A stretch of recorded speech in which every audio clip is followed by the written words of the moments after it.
کا معاملہ بڑا عجیب ہے، اس معاملے کو سوچ کر میں مسکرایا۔ کیا معاملہ عجیب ہے؟ مومن کا معاملہ عجیب ہے، اور وہ یہ ہے کہ جب اللہ رب العزت اسے فراوانی دیتا ہے، دنیا کی اچھی زندگی دے دیتا ہے، اولاد دے دیتا ہے، دھن دولت مال دے دیتا ہے، جب اچھی زندگی دیتا ہے تو یہ شکر ادا کرتا ہے، یہ اس کے لیے اچھا ہے۔ اور جب اللہ اس کو تنگ دستی دیتا ہے، محتاجی دیتا ہے، اور دنیا کی زندگی میں کچھ کم کر دیتا ہے، تو مومن صبر کرتا ہے، یہ اس کے لیے بہتر ہے۔ اور یہ دونوں حال میں اس کے لیے خیر ہے کہ اگر اچھائی دے تو شکر کرے، یہ اس کے لیے بہتر، اگر برائی ہو تو صبر کرے، یہ اس کے لیے بہتر۔ اور یہ معاملہ مومن کے علاوہ کسی اور کا نہیں ہے۔ اسی تعجب پر میں مسکرایا۔ اس بات کا مجھے عجیب لگا کہ اللہ مومن کو دونوں حال میں دیتا ہے بدلہ۔ دیکھیے نا کتنی اچھی بات ہے کہ اگر میں فراوانی میں ہوں، خوشحالی میں ہوں، تب بھی بدلہ پا رہا ہوں اس کا شکر ادا کر کے، اور اگر تنگ دستی میں ہوں، بدحالی میں ہوں، مصیبتوں میں ہوں، کسی آزمائش میں ہوں، تب میں اللہ کے سامنے صبر کر رہا ہوں، اللہ سے اس کا اجر طلب کر رہا ہوں۔ یہ معاملہ بھی خیر ہے۔ گویا مومن کو مصیبت بھی فائدہ دے رہی ہے، مومن کو جو فراوانی فائدہ دے رہی ہے، تنگ دستی میں بھی معاملہ جو ہے، جس کو میں عام زبان میں کہوں گا کہ جیت بھی اور پٹ دونوں بھی آئے، مومن کی جیت ہے۔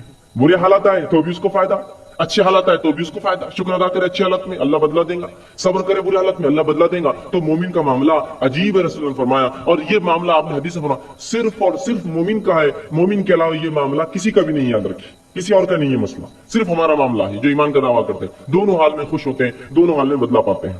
اسی طرح جامع ترمذی کی روایت ہے، آپ صلی اللہ علیہ وسلم فرماتے ہیں جب مومن کو اللہ آزماتا ہے تو کیا ملتا ہے اس کے بدلے؟ سنیے، آپ صلی اللہ علیہ وسلم فرماتے ہیں آزمائش مومن پر آتی رہتی ہے، آزمائش مومنوں پر آتی رہتی ہے، اور ان کی جان میں آتی ہے، ان کے مال میں آتی ہے، ان کی اولاد میں آتی ہے۔ جان میں آنا، بیمار ہو گیا، معذور ہو گیا، جان پر بھی مسئلہ آ گیا۔ مال میں مصیبت آتی ہے، دھن دولت لوٹ گیا، تجارت ڈوب گئی، آگ لگ گئی، فلاں مسئلہ ہو گیا، لوٹ گیا، تجارت اچانک ٹھپ ہو گئی، کم ہو گئی، تو یہ مال میں کمی ہو گئی۔ یا اناج اگا نہیں، کھیتی باڑی خراب ہو گئی، یہ مال میں کمی ہے۔ اور کبھی اولاد سے آزماتے ہیں کہ اولاد دیتے ہیں، کبھی چھین لیتے ہیں، دیتے ہیں تو معذور دیتے ہیں، پیدا ہوتی ہے تو کبھی مر جاتی ہے، یا کسی کو دیتے ہی نہیں، اولاد میں آزمائش ہے۔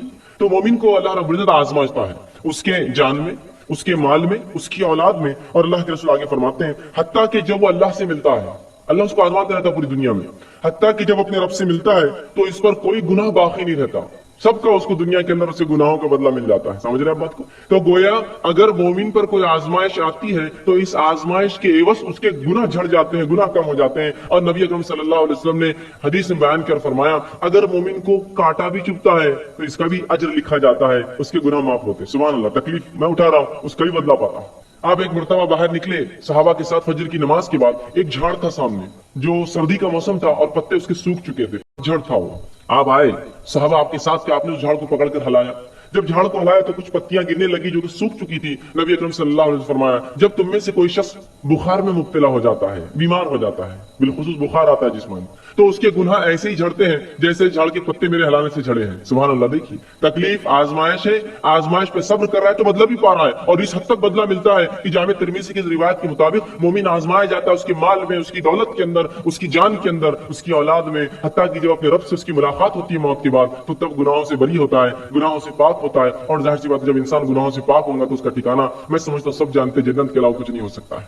تو آپ دیکھ رہے ہیں، تو گویا آزمانا اللہ کی سنت ہے، اور آزمائش کا مومن کو بدلہ ملتا ہے۔ اچھے اگر حالات ہے تو شکر کرے، برے حالات ہے تو صبر کرے، دونوں حالات میں مومن اس کا بدلہ پاتا ہے۔ اور مومنوں کو جو آزمائشیں آتی ہے وہ ایسا بدلہ دیتی ہے کبھی کبھار کہ اتنا آزمایا جاتا ہے کہ روز قیامت اس پر کوئی گناہ باقی نہیں رہتا، وہ بالکل جو ہے اللہ کے سامنے ایسا حاضر ہوتا ہے کہ وہ جو ہے بالکل گناہوں سے پاک اور جو ہے صاف ہوتا ہے۔ تو گویا مومن پر جو بھی مصیبتیں آفتیں آتی ہیں اللہ رب العزت اس کا بدلہ بھی دیتا ہے۔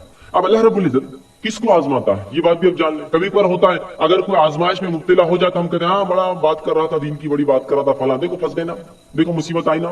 جب ہمارے جیسے تھے تو اچھی زندگی گزار رہے تھے، خامخواہ ایمان کی باتیں کر رہے تھے، خامخواہ اپنے آپ کو مسلمان بتا رہے تھے، تجارت بیٹھ گئی نا، معاملہ ختم ہو گیا نا، فلاں چیز ہو گئی، ان کی نظر لگ گئی، ان کی نظر پڑ گئی، یہ اب تم پہ نظر رکھ رہے، فلاں ہو رہا، یہ ہو رہا، وہ کتنے مسائل لوگ بیان کرتے ہیں۔